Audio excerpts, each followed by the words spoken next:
लोगों के जिन सदस्यों ने भी संसद में वक्तव्य दिया, भाषण किया, यही तो कह रहे थे कि आप 543 में आप आरक्षित कर दीजिए, हम लोगों को कोई गुरेज नहीं है। लेकिन ये लोग डिलिमिटेशन बिल ले आए थे ताकि लोगों को बरगलाया जा सके महिला आरक्षण के नाम पर, और अभी भी भारतीय जनता पार्टी यही कर रही है। तो इसमें किसी को समझ में दिक्कत नहीं है। संसद में जो कुछ हुआ है वो भारतीय जनता पार्टी और भारत सरकार के द्वारा महिला माँ बहनों को मूर्ख बनाने की कोशिश हो रही थी, जिसका हम लोगों ने मुखालफत किया। सभी को मालूम है कि 15 साल टीएमसी का भी यहाँ शासन हो गया।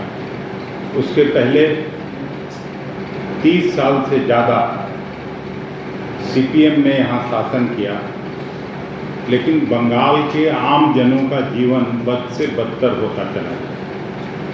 आज आम बंगाली नागरिक किस पीड़ा में जी रहा है, किस कष्ट में जी रहा है, इसका सहज अंदाज़ा आप लगा सकते हैं। जिस तरह से नौजवानों का पलायन यहाँ से बढ़ा है, बेरोजगारी बढ़ी है, महंगाई बढ़ी है, उसमें आज फिर से बंगाल का चुनाव होने जा रहा है। और टीएमसी के कुशासन और भारतीय जनता पार्टी के लगातार उपेक्षा के कारण जनता यहाँ की ठगी हुई महसूस कर रही है। पश्चिम बंगाल में किस तरह का मिसरूल है, किस तरह से मिस गवर्नेंस है, और यहाँ के प्रशासनिक विफलताओं ने राज्य को हर स्तर पर कमज़ोर किया है। आम जनता को बुनियादी सेवाओं तक के लिए भी अपना संघर्ष करना पड़ता है। राज्य में यहाँ के एक सांसद हैं टीएमसी से जुड़े, परोक्ष रूप से उनका राज चलता है और सिंडिकेट राज की तरह वो राज पीछे से चला रहे हैं, और स्थानीय अर्थव्यवस्था और निर्माण कार्यों पर कुछ कलेक्टिव समूहों का नियंत्रण है। इससे ट्रांसपेरेंसी खत्म हुई है और करप्शन को बढ़ावा मिला है। दर्जनों नाम लिया जा सकता है, जिससे ये कहा जा सकता है कि इसमें घोटाला राज प्रीडोमिनेंट दिखता है, चाहे वो श्रद्धा चिट फंड स्कैम हो, चाहे रोज वैली चिट फंड स्कैम हो, और इस वित्तीय घोटाले से जनता की गाढ़ी कमाई को लूटने के दर्जनों उदाहरण हैं, और यह सरकार की निगरानी और जवाबदेही की विफलता को दिखाता है। राशन वितरण घोटाला आप सबके सामने, आंख के सामने है। स्कूल भर्ती घोटाला, ये भी सबको मालूम है। नौकरियों में पैसा लेने के आरोपों ने युवाओं के भविष्य के साथ खिलवाड़ किया है। राज्य का राशन वितरण घोटाला, जो गरीबों के लिए, AAI फैमिलीज के लिए, BPL फैमिलीज के लिए है, उसमें भी गरीबों की हकमारी हो रही है। गरीबों का अनाज तक सुरक्षित नहीं है, और कल्याणकारी योजनाओं में बड़े पैमाने पर भ्रष्टाचार सामने आया है। राज्य का बढ़ता हुआ सार्वजनिक कर्ज है, वो लगातार बढ़ते जा रहा है, और बंगाल का हर व्यक्ति, हर नागरिक लाख 2 लाख के कर्ज के नीचे दबा हुआ है। औद्योगिक गिरावट के कारण जब ममता दीदी सरकार में नहीं आई थी, तो आपको मालूम होगा टाटा एक बड़ा यहाँ उद्योग स्थापित करने आए थे, और उनके साथ क्या कुछ हुआ था मैं उसको याद नहीं दिलाना चाहता। लेकिन उस समय से लगातार इंडस्ट्रीज में गिरावट आई है। बाहर का कोई उद्योगपति यहाँ इंडस्ट्री लगाना नहीं चाहता है, जिससे आपने अगर देखा होगा नीति आयोग का रिपोर्ट, तो बिहार और बंगाल ऑलमोस्ट 28 बड़े राज्यों में अंतिम पायदान पर खड़ा है। तो ये स्थिति बहुत ही निराश करने वाली है। महिलाओं के खिलाफ भी आप देखे होंगे लगातार हिंसक घटनाओं में वृद्धि हुई है और राज्य में कानून व्यवस्था की स्थिति लगातार कमज़ोर हो रही है। सांप्रदायिक तनाव की घटनाएं बढ़ी हैं। आम नागरिक खुद को असुरक्षित महसूस करते हैं। टीएमसी के शासन में भी लगातार संस्थागत भ्रष्टाचार जड़ें जमा चुका है। हर स्तर पर सिस्टम को कमज़ोर कर निजी हितों को बढ़ावा दिया जा रहा है। दूसरी तरफ दिल्ली में बैठी सरकार भी बंगाल को सौतेलेपन का बंगाल के साथ व्यवहार करता है और केंद्र सरकार ने पश्चिम बंगाल के प्रति राष्ट्रीय स्तर पर जो उपेक्षा का रवैया अपनाया है उससे राज्य के विकास को जानबूझकर नजरअंदाज किया जा रहा है। केंद्र पर कल्याणकारी योजनाओं के लिए फंड या तो रोका जा रहा है या देरी होती है, जिससे यहाँ का आम आदमी, गरीब आदमी और ज़रूरतमंद लोगों को परेशानी झेलनी पड़ रही है। भारतीय जनता पार्टी लगातार एंटी बंगाल सेंटीमेंट को बढ़ावा देता है। चाहे प्रधानमंत्री जी का भाषण देख लीजिए, गृह मंत्री जी का भाषण देख लीजिए, या आए दिनों जो उनके राष्ट्रीय नेता यहाँ आते हैं वो राज्य की पहचान और यहाँ के सम्मान को ठेस पहुँचाने का काम करते हैं। बंगाल की भाषा और सांस्कृतिक पहचान को लगातार कमज़ोर करने की कोशिश प्रधानमंत्री जी और उनके साथी मंत्रियों के द्वारा लगातार किया जाता है। केंद्रीय एजेंसियों का तो ऐसे लगातार देश भर में दुरुपयोग होता है, लेकिन और राजनीतिक विरोधियों को परेशान करने की साजिश होती है। यहाँ कुछ ज़्यादा ही हो रहा है, जिससे लोकतांत्रिक संस्थाओं का दुरुपयोग हो रहा है। पहचान की राजनीति को बढ़ावा देकर समाज में विभाजन पैदा करने की कोशिश हो रही है। इससे सामाजिक ताना बाना, गंगा जमुनी संस्कृति पर प्रश्न चिन्ह खड़ा होता है। बंगाली अस्मिता को राजनीतिक हथियार बनाकर चुनावी फायदे के लिए इस्तेमाल किया जा रहा है। यह समाज को लगातार बांटने की कोशिश हो रही है। अगर समग्र रूप से देखा जाए तो चाहे भारतीय जनता पार्टी की सरकार दिल्ली में बैठी हो या टीएमसी हो, दोनों ही अपनी जिम्मेदारी से बचते हुए एक दूसरे पर दोष मढ़ते हुए नजर आते हैं और जनता को जवाबदेही के बजाय सिर्फ आरोप प्रत्यारोप मिलता है। दोनों दलों ने शासन, रोजगार, ईमानदारी के मोर्चे पर बंगाल की जनता को निराश करने का काम किया है। यह दोहरी विफलता राज्य के नौजवानों के भविष्य पर भारी पड़ रहा है। दोनों पार्टियों की राजनीति ने सामाजिक और राजनीतिक विभाजन को और गहरा किया है और इसका खमियाजा आम बंगाली नागरिकों पर पड़ता है, आम बंगाली माँ बहनों पर पड़ता है।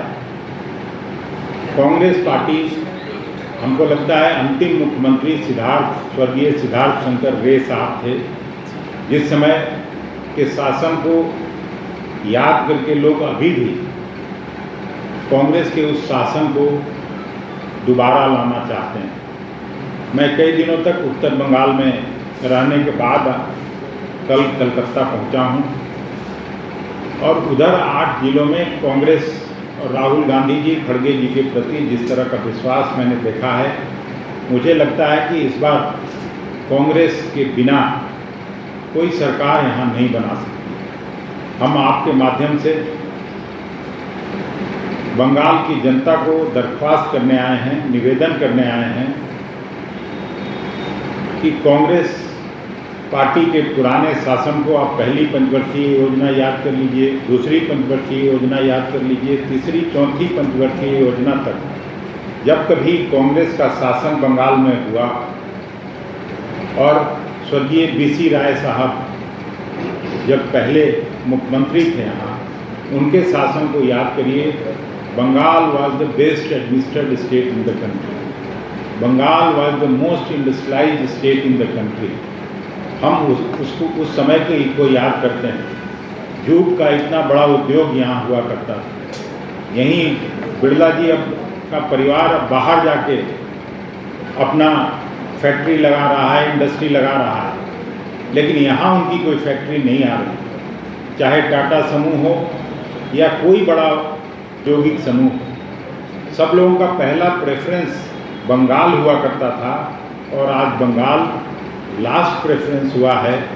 तो केवल मैं यही अपील करने आया हूँ आपके माध्यम से सभी कलकत्ता वासियों को, बंगाल वासियों को, कि कांग्रेस को फिर से आप आशीर्वाद देकर बंगाल की खोई हुई गरिमा और प्रतिष्ठा को वापस करने का काम करिए। लगातार कांग्रेस के सभी बड़े नेता, राहुल गांधी जी पहले भी आ चुके हैं, फिर परसों यहाँ पधारने वाले हैं। कल आदरणीय खड़गे साहब उत्तर बंगाल में 2-3 सभा करके वापस लौटे हैं और प्रायः सभी बड़े नेता बंगाल में आ रहे हैं और बंगाल की तरफ, बंगाल के दुख तकलीफ को से निजात दिलाने के लिए, बंगाल के नौजवानों को रोजगार देने के लिए, माँ बहनों के सम्मान को ठेस नहीं पहुँचे, इसके लिए कांग्रेस पार्टी फिर से यहाँ आई है और 4-5 वायदे हम लोगों ने किए कि अगर बंगाल में सरकार बनती है हमारी, तो दुर्गा बहन योजना के तहत हम लोग खाते में महिलाओं के 2000 रुपया देने का काम करेंगे प्रति माह, 200 यूनिट बिजली फ्री करेंगे, लोगों के को स्वास्थ्य सेवा मुहैया कराएंगे और जो कानून का राज हुआ करता था उस कानून को राज को स्थापित करेंगे, जिससे आम जनजीवन फिर से लगे कि नहीं, कानून के राज में हम जी रहे हैं। यहाँ प्रेसिडेंसी कॉलेज हुआ करता था, आप याद करिए, शिक्षा के क्षेत्र में, जहाँ देश और दुनिया भर से लोग पढ़ने आते थे। आज उस कॉलेज की स्थिति के बारे में मैं कल चर्चा कर रहा था कुछ मित्रों से, प्राध्यापकों से, तो लगता है कि वो कॉलेज और प्रायः इंस्टीट्यूशन सारे समाप्त हो गए। तो बंगाल के गौरव गाथा, चाहे देश के आज़ादी के आंदोलन से लेकर देश के निर्माण तक में यहाँ के लोगों की बड़ी भूमिका रही और कहा जाता कि बंगाल जो आज सोचता है, पूरा भारत वो 10 साल बाद सोचता है। ये वही बंगाल है। इसलिए यहाँ के लोगों से मैं इसी बात का अपील करने आया हूँ कि पुरानी गरिमा और प्रतिष्ठा को वापस करने का काम करिए और कांग्रेस पार्टी को सहयोग करिए। आप सबों से मिलने का अवसर पाकर मैं पुनः आपका धन्यवाद करता हूँ और उम्मीद है आप इस पावन कार्य में कांग्रेस पार्टी का साथ देंगे। बहुत धन्यवाद। सरकार और तृणमूल सरकार के मुताबिक उनकी जो खराबियाँ बुराई थी उसको बयान किया। सवाल यह है कि 50 साल में कांग्रेस के जो है यहाँ के लोग क्यों नहीं भरोसा करें? 50 साल से आप बिल्कुल बाहर हैं। नहीं, कुछ कमियां रही हैं संगठन के स्तर पर, मैं ये नहीं कह रहा हूँ। ये जो आज काम हुआ 294 सीटों पर लड़ने का, मैं राहुल जी को और यहाँ के लोकल यूनिट को, खड़गे साहब को मैं हृदय से धन्यवाद देता हूँ। अब जब हम लोग कम सीट पर लड़ रहे थे तो कैसे बंगाल का लोग साथ दें, लेकिन इस बार कांग्रेस पार्टी ने साहसिक निर्णय लिया है और मुझे उम्मीद है कि इस चुनाव से लेकर आगे के चुनाव में कांग्रेस पार्टी यहाँ के लोगों के लिए संघर्ष करने का काम करे।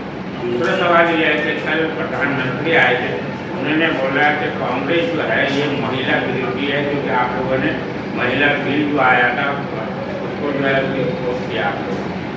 आप पढ़े लिखे व्यक्ति हैं, मैं तो सीधे तौर पर आप सबके सामने कह रहा हूँ, महिला बिल तो 2023 में पास हो गया। मैं उस समय भी संसद का सदस्य था और उसमें कितने लोगों ने मतदान किया था? 500 संसद सदस्यों ने हिस्सा लिया था और 500 में से 498 संसद सदस्यों ने महिला बिल के पक्ष में, महिला आरक्षण के पक्ष में मतदान किया था। केवल 2 लोगों ने मुखालफत में वोट किया था। लेकिन इस बार 498 की जगह 298 लोग रह गए। तो उसका कारण ये महिला आरक्षण बिल नहीं था, ये तो अगर आप ठीक से सोचिएगा तो ये पुरुष आरक्षण बिल है कि 543 लोगों के लिए पहले आरक्षित कर दीजिए और उसके बाद महिलाओं के लिए अलग से आरक्षण करिए। तो ये तो उस बिल का खुद ही कॉन्ट्रडिक्शन है। आप लागू करिए ना। जो पार्टियां वोट नहीं की, कांग्रेस पर प्रधानमंत्री जी रोना रोते हैं, समाजवादी पार्टी पर रोना रोते हैं, टीएमसी पर रोना रोते हैं, डीएमके पर रोना रोते हैं, तो ये पार्टियां क्या कह रही थी? हम लोगों के जिन सदस्यों ने भी संसद में वक्तव्य दिया, भाषण किया, यही तो कह रहे थे कि आप 543 में आप आरक्षित कर दीजिए, हम लोगों को कोई गुरेज नहीं है। लेकिन ये लोग डिलिमिटेशन बिल ले आए थे ताकि लोगों को बरगलाया जा सके महिला आरक्षण के नाम पर, और अभी भी भारतीय जनता पार्टी यही कर रही है। तो इसमें किसी को समझ में दिक्कत नहीं है। संसद में जो कुछ हुआ है वो भारतीय जनता पार्टी और भारत सरकार के द्वारा महिला माँ बहनों को मूर्ख बनाने की कोशिश हो रही थी, जिसका हम लोगों ने मुखालफत किया।